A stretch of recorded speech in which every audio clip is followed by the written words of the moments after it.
going to start? Okay, I'm going to read some passages, and then hopefully we'll discuss what everyone heard. I suggest that you listen as though your life depended on it. Right now, as you hear these words, you exist and you are aware that you exist. You are without a doubt present and aware.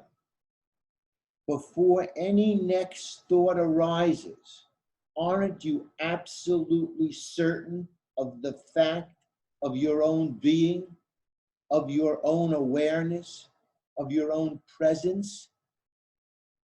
This presence, this awareness, without any thoughts running through it, is what you are.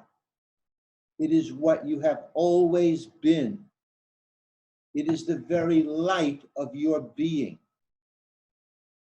All thoughts, perceptions, sensations, and feelings appear within that light. And this awareness does not move, change, or shift at any time. It is always free and completely untouched. It is a bright, luminous, empty presence of awareness. It is absolutely radiant, yet without form. It is seemingly intangible, but the most solid fact in your existence. It is effortlessly here, right now. Without taking a step, you have arrived. You are home. No practice can reveal this because practices are in time and in the mind. Practices aim at a result, but you, as presence awareness, are here already. Only you don't recognize it till it is pointed out. Once seen, you can't lose it. You don't have to practice to exist. You don't have to practice to be.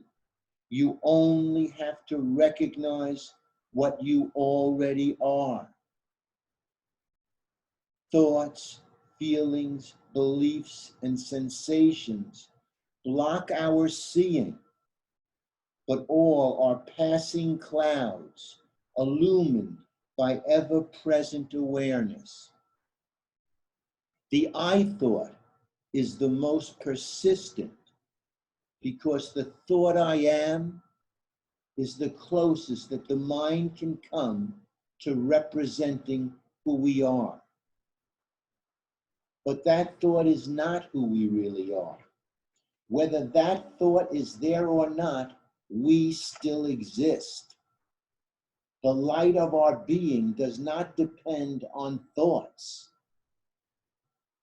The thought I am is the start of the false sense of an individual, a separate I. Because we didn't know any better, the mind attached other labels to this I thought, such as I am good, I am bad, I have this problem, and so on. But thoughts don't have anything to do with us, because the very I thought itself, the sense of separation, is not actually who we are. We are the light that makes that thought possible. The I thought is not an individual person at all. The identification and ideas of a lifetime all collapse because they are based on a false premise. There is no practice to overcome suffering. It is simply a matter of seeing the false I as an assumption that the whole mechanism is a conceptual house of cards. Then a lifetime of suffering evaporates. Examine your present awareness right now in this very moment. Can you find the presence of a separate person apart from that awareness? Can you see that the person you take yourself to be is a collection of memories, images, and beliefs? A collage of accumulated experiences, all only possible by the ever-present awareness which lights them up. There is no separate person in the machine. There are only thoughts, experiences, and objects arising and subsiding in awareness. There is no one controlling them and no one affected by them. Once this is seen, everything happens just as before, but the imagined person is removed from the film. The film goes on, but there is no person starring in it. There are thoughts, but no thinker. Actions, but no actor. Choices, but no choice maker. Basically, there is no difference from before, except the sense of separation is gone, along with the psychological suffering, confusion, and doubt that appears along with the belief in a separate I. There is no one at the controls. Life is happening. Thoughts are arising. Actions are occurring spontaneously. You, as a separate person, are not doing any of these things. You don't choose your thoughts, feelings, or sensations. All experiences are just movements in awareness. They are like waves arising and falling in the awareness that we are. It is all one substance. There is only one energy, one substance, one taste.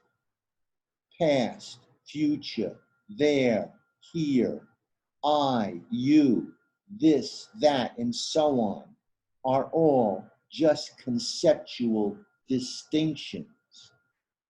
And all concepts are, in essence, that awareness. So what is the result? As the writer Wei Wu Wei once wrote, the only problem is that 99.9% of everything you think, say, and do is for yourself, and there isn't one. Coming into alignment with the true state of affairs means that the usual strife, struggle, and suffering based on wrong understanding vanishes. Life goes on. It is like a dislocated limb popping back into place. You can hardly say what happened, but suddenly everything feels a lot better. Nisargadatta Maharaj said something to the effect, you can only put it negatively. There is nothing wrong anymore. While this understanding is sinking in, the seeker is often plagued by vestigial doubts, questions, and concerns, in spite of however advanced the intellectual understanding may be. These doubts are only created by the mind. They are the product of thought. But you don't have to do anything with thought, such as get rid of it, modify it, or suppress it. Just see that what you really are, right here and now, is that presence awareness that is the basis on which thought is happening. That which is knowing all your sensations, feelings, and emotions is radiantly aware. It is effortlessly knowing and being. It is simply the clear, spacious presence of awareness, a cognizing emptiness. Get a feel for this. Have the willingness to look at this, sense it, feel it, be it, relax into it. Know with assurance that you are not a limited person bound up in thought. You are the sky-like presence awareness in which the whole universe is appearing. The next time you think, I am this or that, I have a problem, or whatever, just drop the apparent problem and ask, who is this I that I think I am? Is this what I really am? You can investigate and try to find this I in your direct experience. Is there a sensation, a thought, or a feeling that you call I? We say I, but precisely what is it? Then it will dawn on you. Hey, am I not aware? Am I not present?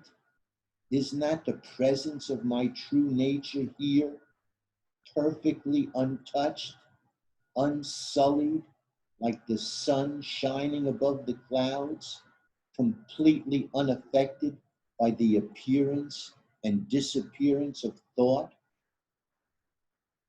This kind of looking will pull the drain plug out of the sink of the mind, and all problems will be sucked into the void of non-existence. I do not exaggerate when I say that a lifetime of problems will evaporate. As they say, a cave may have been dark for 1,000 years, but when you bring a torch into the cave, the light instantly obliterates the darkness.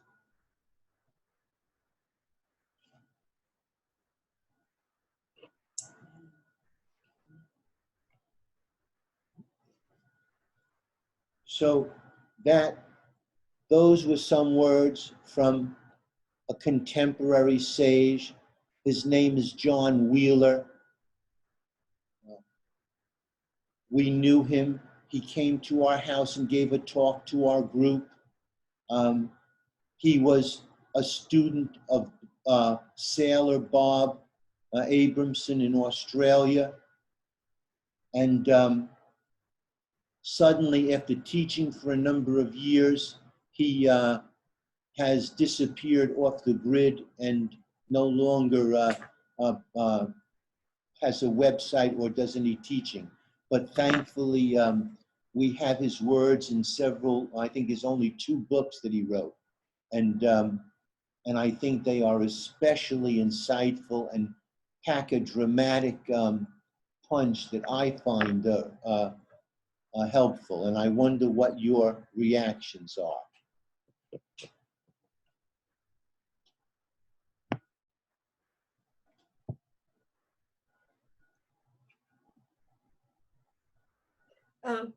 I found it really clear, which I don't find in many of the readings. When you read it 10 times, you won't get a lot deeper meaning. He puts it all out there right the first time, which I find really easier to connect to than a lot. Yeah, it's a very contemporary voice, and I think that does make it feel more accessible, certainly.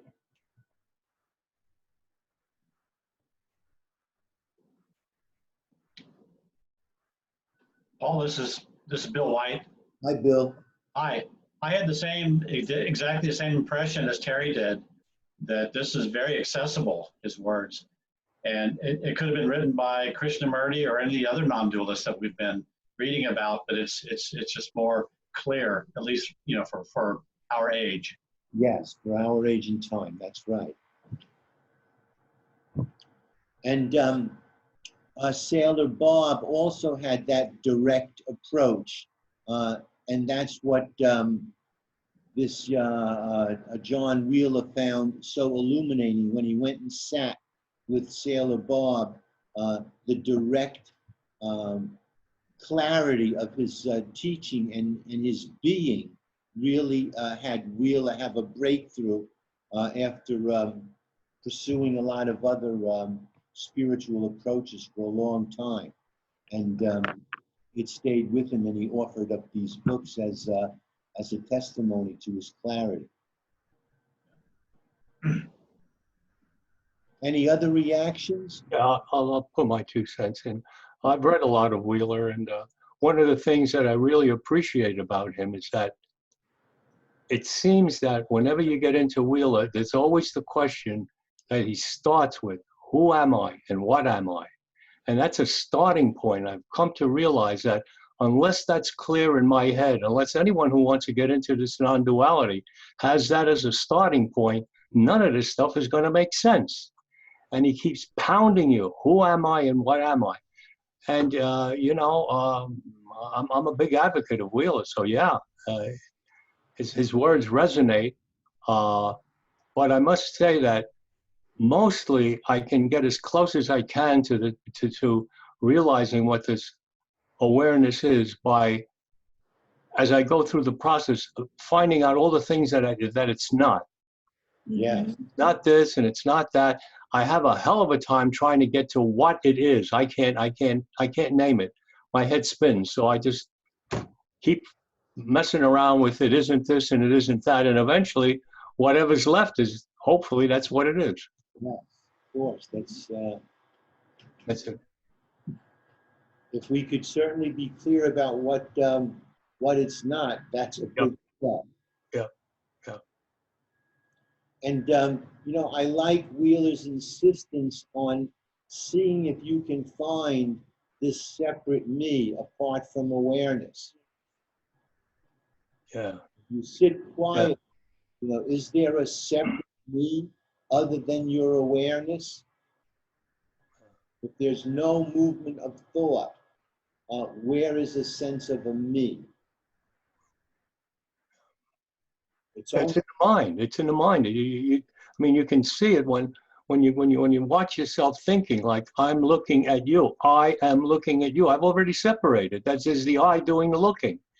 And I think what's being pointed is that it's not the I that's doing the looking. It's the awareness that enables the looking.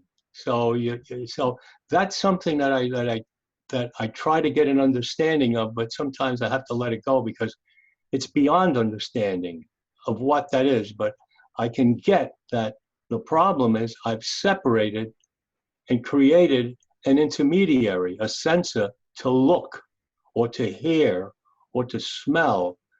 All of these things are happening whether the eye is there or not. right. And that's the thing that I have to really get straight in my mind because, you know, from moment to moment as the day goes by, most of the time, I'm into thoughts. And the thoughts is the I. And I know that, but, you know, c'est la vita, porca miseria. You know, that's the way it goes. Well, Ugo, that was very well said, and that's exactly what Wheeler is encouraging us to do. Yeah. For that intermediary when it pops up. Yeah. Thank you. I really enjoyed the comment about 99.9% of our thoughts are in benefit of a self which does not exist. And I thought that really struck home. There was a part of me, well, I always go back to the movie camera thing, the old style movie cameras, you know, that the camera is the lens and the eye is behind the camera, but everything would be going all the time without me. But there's a piece at the end that's me, you know, that's the awareness. He explained awareness very clearly, and the separation of the I. And then my mind says, okay, then what? If you're in that separation,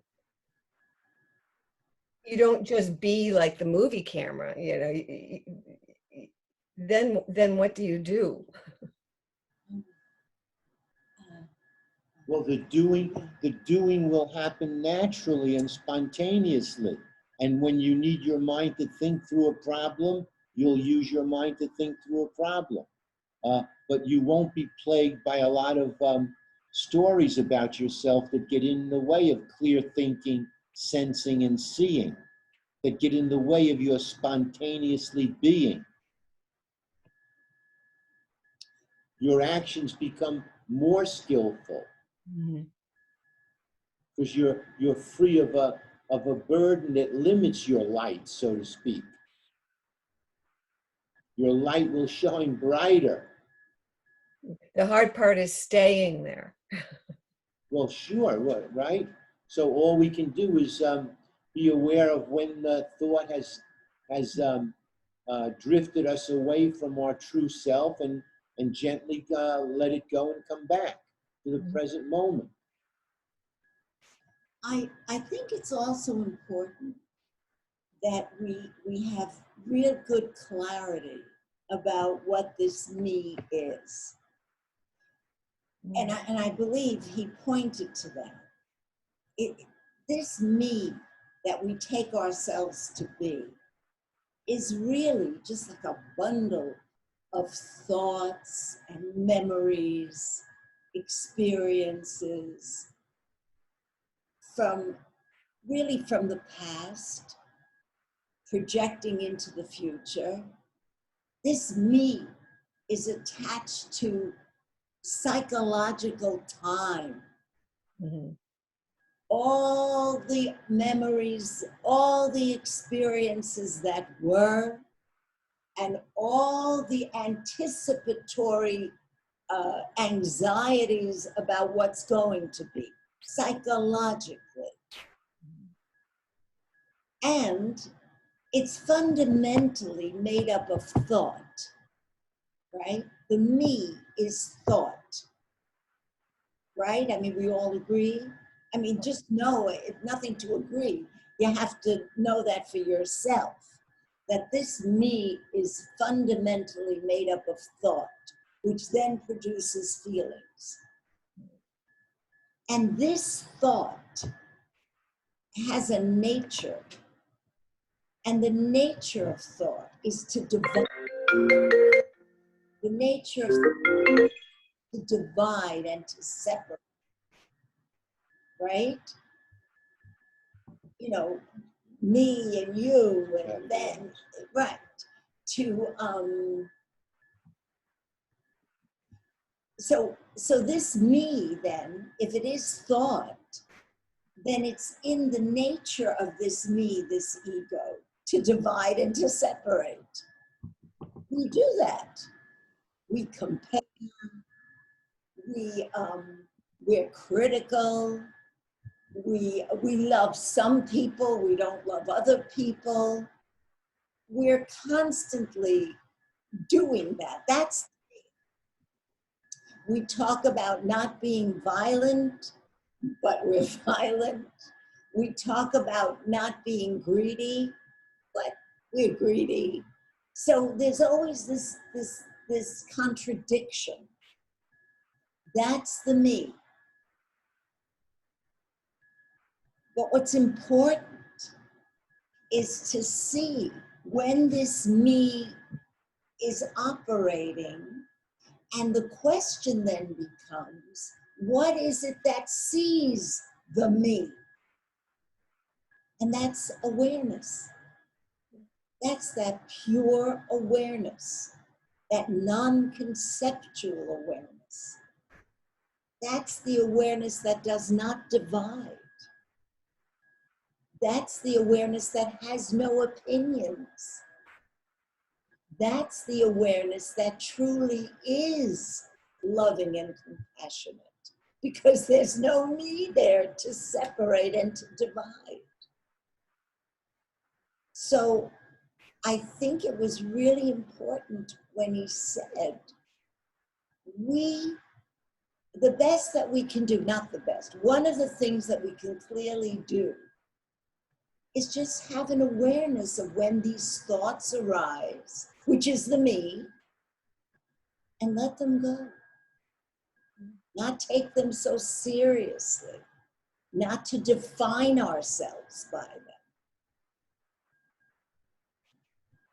I think that's, if you're going to talk about a practice, it seems to me that's the only practice.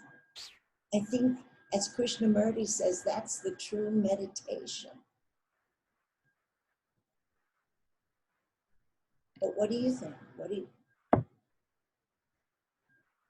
What's your experience?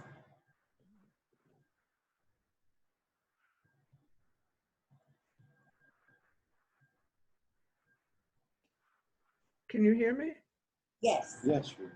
So when you are aware of something, isn't that the me being aware? Okay. You have to be able to differentiate, you're right. It's very possible when you're aware of something that it is the me that's being aware. You're right. So how do we know when it's not the me that's being aware? When it's pure awareness that's having an insight into what's going on. When it's the me that's aware of something, there's always a reaction, a comment, an opinion. There's a reaction. When there's an insight that's coming from pure awareness, there's silence. There's no reaction. There's just an immediate seeing. And in the seeing is the doing. When Terry said, what do? You know exactly what to do because the seeing is the doing. So the minute there's an insight into fear, and there's a realization that that fear is made up of the me, that seeing pulls the plug on that fear. Now, there may indeed be a concrete, practical issue that has to be attended to and taken care of. But awareness sees that clearly as well. And you kind of know, right? It's almost effortless. Mm-hmm. You know, oh, well, now I have to make an appointment with the dentist. Or now I do have to go shopping for some milk or whatever it is. I'm trying to find examples. It harkens back to what Krishnamurti was getting at when he used the phrase choiceless awareness. Because when the me is aware, there's always a judgment or a comment or a choosing.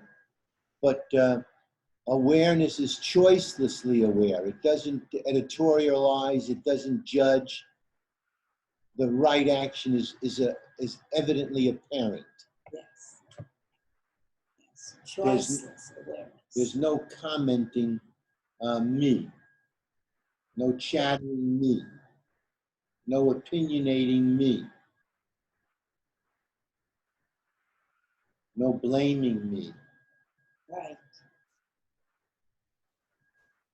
No second guessing me. No congratulating myself me. I'm congratulating myself because I got it. Yeah. That's not it. That's not it. Yeah, that's it. That's good. Thank you.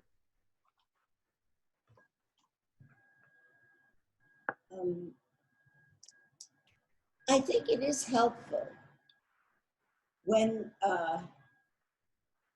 there's You wake up in the morning, let's say, and suddenly there's, before the mind starts, there's just a waking up, and there's just a sense of being, of oneness with whatever it presents itself.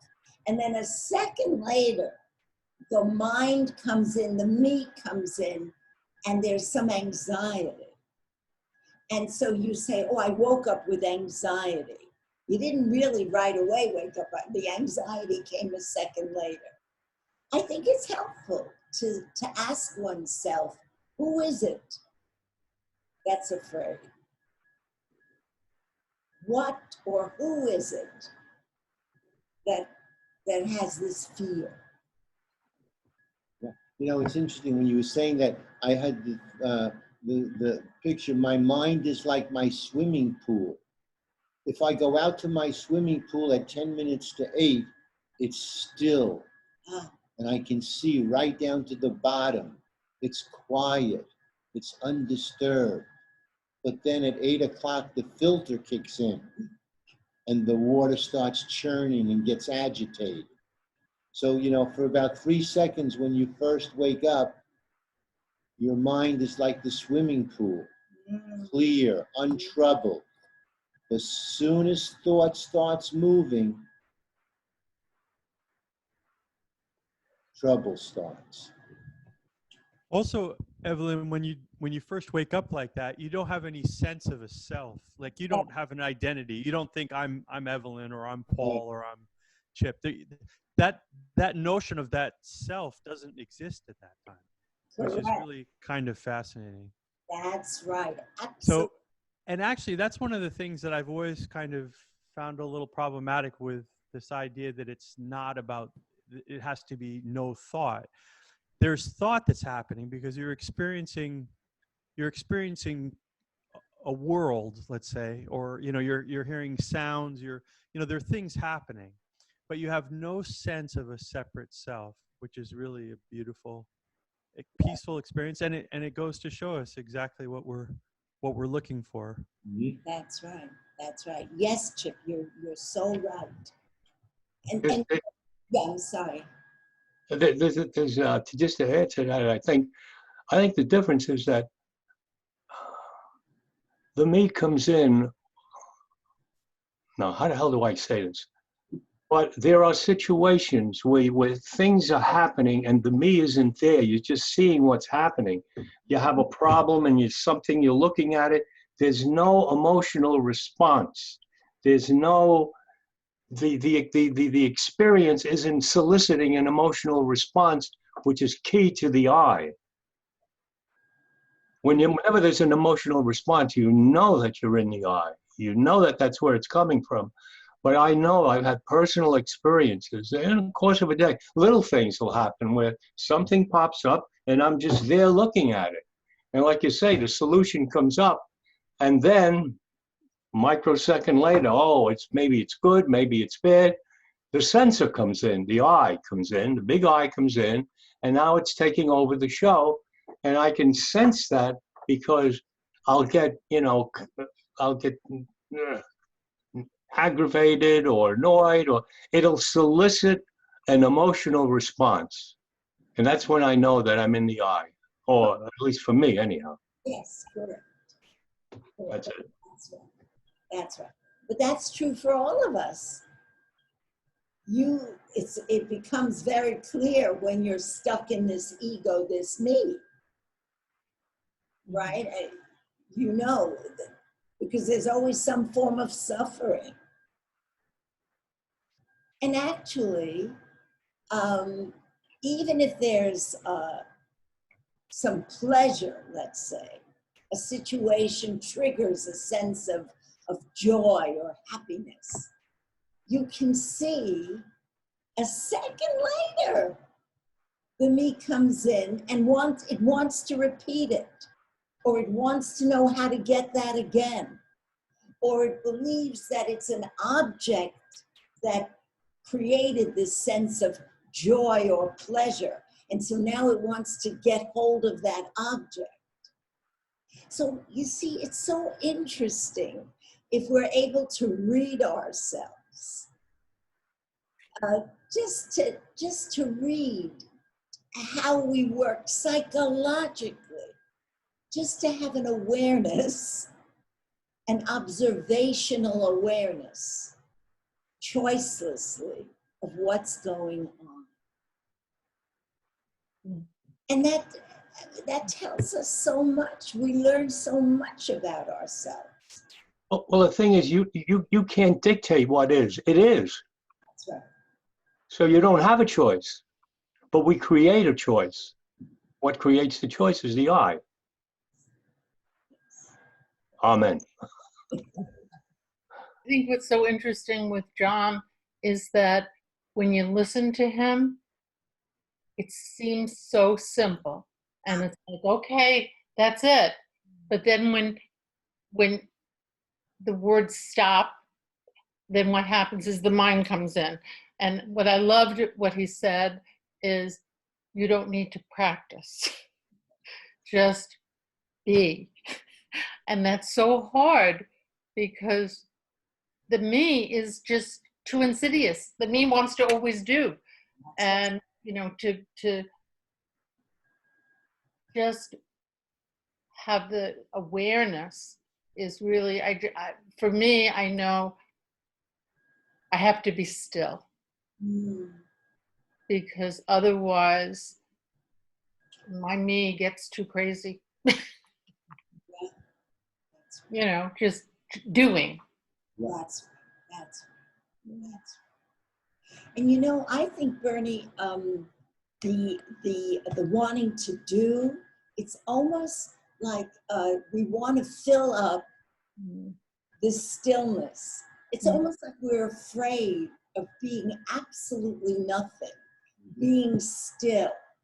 And so I think that almost creates an anxiety. And we want to fill it up with things. And usually we fill it up with projections of some kind, thoughts of some kind, or activities, mainly activities of some kind. So yeah, that stillness is what we fundamentally are. That's what we fundamentally are. When there are no thoughts moving, even if it's just for 2 seconds, there's a sense of stillness, and in that stillness, there's a feeling of peace. And that peace has in it a great deal of clarity. A great deal of clarity. We get a great deal of conditioning too, the way we're brought up, you know, the constant wasting time. How many times have I been told that when I was a little kid? Wasting time, and be ambitious, you know, do something, you know. So there's this constant prodding from, you know, a little tiny bit to be somebody, to become. And that mountain that you build has to be somehow seen. And, you know, I guess the best that you can do is use your awareness to be aware that you're doing it. And anyhow, but a lot of it is conditioning. That why it's so hard. I mean, I'm an old man, and man, my mountain is unbelievably high, and they haven't made movie equipment yet to move it all away suddenly. It's like one shovel at a time almost. At times. You know, you reminded me when we had a conversation once with Jean Klein, who was another well-known teacher of the last decade.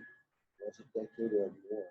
But we said to him once, so Jean, make it very simple. You know, break it down to the basic essence. And you know what he said? One of the things he said, stay in the not becoming. Your point.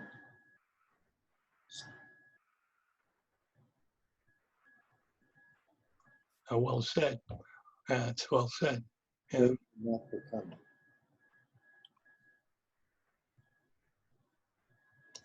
Yeah, if you look at that word becoming, become, come be, it's a trap. It's like it's a posited. You're positing that come be. It's something that's going to happen in the future. Right. So it hooks you rather than be. There's be and there's come be or become. And the become is the trap. Yes. And the be is the freedom. And also the fact that becoming, you're not. I mean, in that, if you make that statement, then you're not what you want to become. So you're not. So you're kind of like, I don't know, sort of in between and betwixt. You got to get someplace that isn't there. It's only an idea. I've been plagued with that a lot of my life, wanting to get someplace and do something and so on and so forth. And thank God for this concept of doing and so on and so forth. But it's hard. It's really hard for me to be with it all the time that there is no doer. I mean, I go into my shop and it's awfully hard. That boat that I just finished, I didn't do that, but it's a play on words. It's the I didn't do it. The big me did it. I don't know how to explain that, but it's the concept that didn't do it. And yet, when we talk about it, it's like I, which is in our parlance, we can say it's a phony. I is a fictitious character. So, a fictitious character, ideas and thoughts can't do anything other than aggravate me. So, anyhow, that's it. I think that if we don't think of ourselves as young or old, if we don't say, well, I've had so many years behind me, how am I going to free myself of this condition? If we start with this moment right now, it's almost like the born again. If we start right now, what's to stop us from having insight when this me is acting out and causing us suffering? Does it have anything to do with time at all?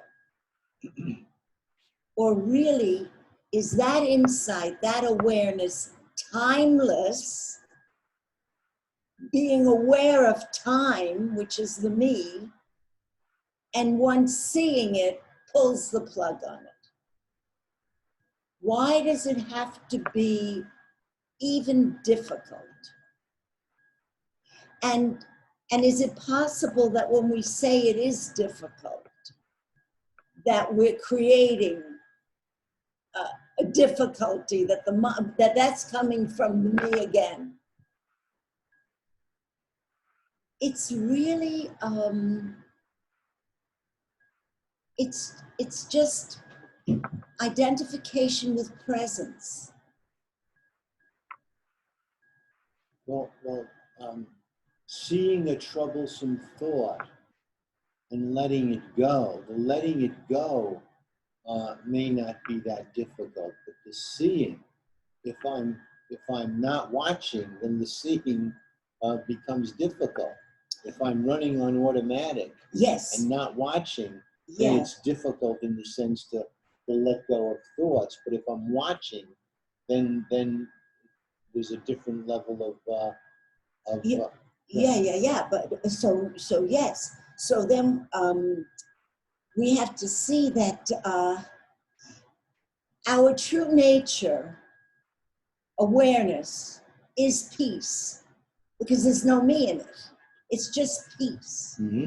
So let's say we go on automatic and we don't have that insight, and suddenly we're caught up in a knot of whatever it is, of a knot of wanting, in a knot of fear. There is something that says, wait a minute, something's wrong here. There's a disturbance to the peace. I'm disturbing the peace. I thought you're not allowed to disturb the peace. If you make a lot of noise after a certain time, you can accuse somebody of disturbing the peace. We disturb the peace with this need. So it's not, Yeah, but I may not be aware that I'm disturbing. well, at some point you are. At some point, we're all aware that we're knotted up in fear, or that we're being miserable, or we're being divisive, or we're yearning for something. You know, we're wanting something, and we're frustrated that we can't get what we want. All that is disturbing the peace. Yeah, it's a great notion. How we disturb our own tranquility and peace. I think you're totally on target, Evie. Peace, you know, in Christianity, you know, that was one of Jesus's thing, was peace be with thee. And a lot of people, I think, haven't, or some people haven't recognized the profundity of that statement. But, you know, it's like Shakespeare, to be or not to be. There are only those two choices. And the Yoga Sutras talks about single-pointed focus. You know, that's like a big thing for them. But if you think about it, what's implied in single-pointed focus is that there's no presence of the ego in that moment. Whenever the ego is present, there's not single-pointed focus, because there's always the witness, right, which is ever present. And then the ego, which is sort of this illusion that takes up. And so there's double focus at the very least, probably more, probably multiple egoic states. So anyway, I think that to be or not to be, those are the only choices. And like you said, which is brilliant. If you don't feel peaceful, if you don't feel still, then you have that opportunity at that point to recognize that, and then to come back and just to be. And it doesn't, like you said earlier, it doesn't have to be difficult. That's another egoic trap, that, oh, this is going to be hard, or I'm too old, or I've wasted too much, you know, all those kinds of things that we've all recognized with ourselves.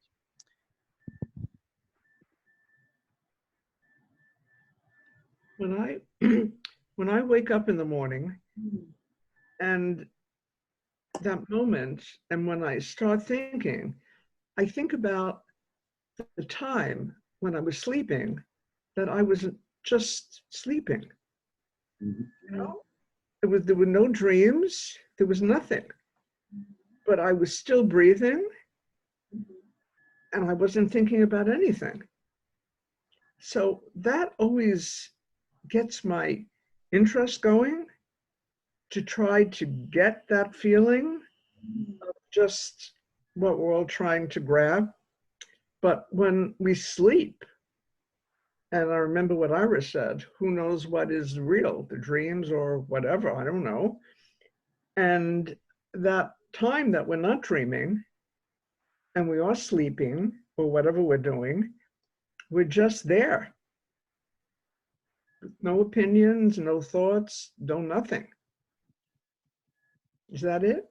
Yes, yes. There's no qualifications.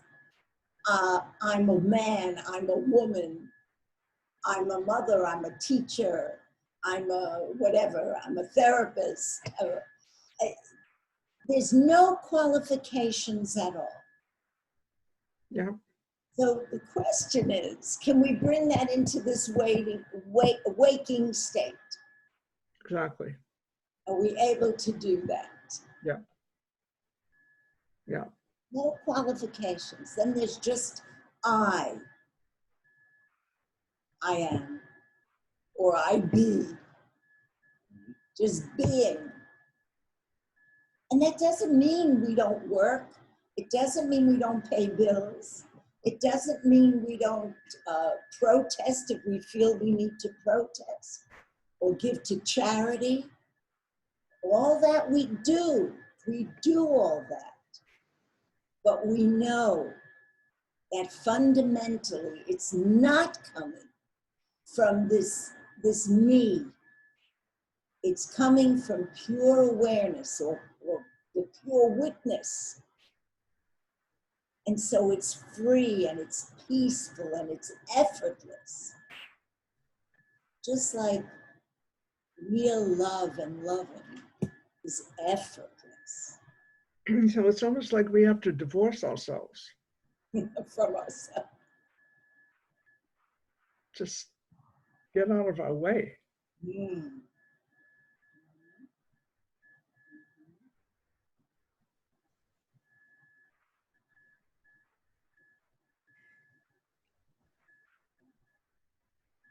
Well, you know, one of the encouragements from the sage is to live a simple, well-ordered life.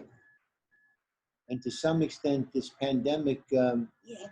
perhaps has moved all of us in that direction a little bit. It's broken our typical routines, where we do a lot of running around, a lot of which is probably unnecessary, and maybe you know, it's a way to make good use of this time.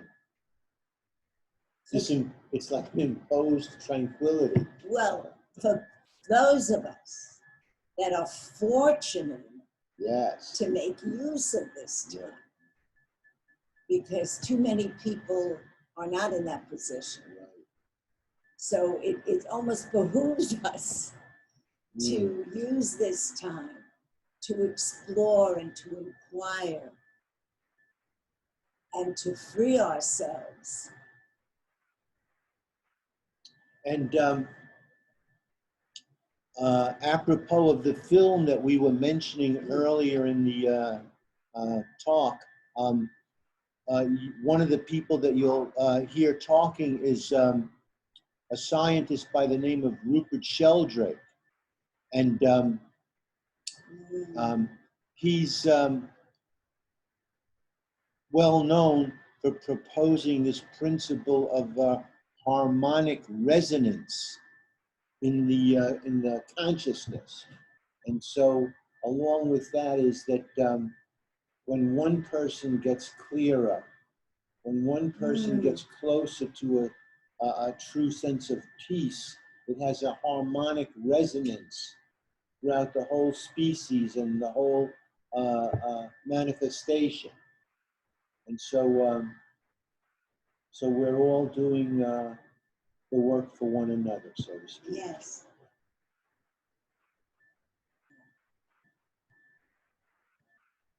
Infinite Potential is the name of the film, and I'm going to send it out to everyone.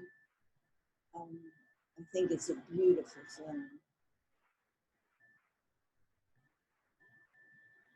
Well, any other closing comments for this evening?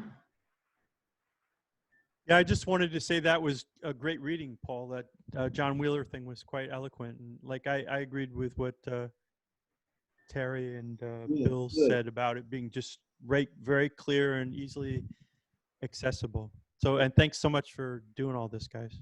Good, good, thank you. Well, And I'll second what Bernadette said is then the words resonate. yeah. And you start thinking more deeply about it. So thank you. Thank you, Paul. Sure, sure. All right, have a wonderful weekend, everyone. Happy 4th. You too. Yeah, happy 4th. Have a good, healthy, happy week. See you next Thursday. Have a good week. Bye-bye, Thank everyone. you all. Night. Bye. Oh, ciao. Ciao. Ciao.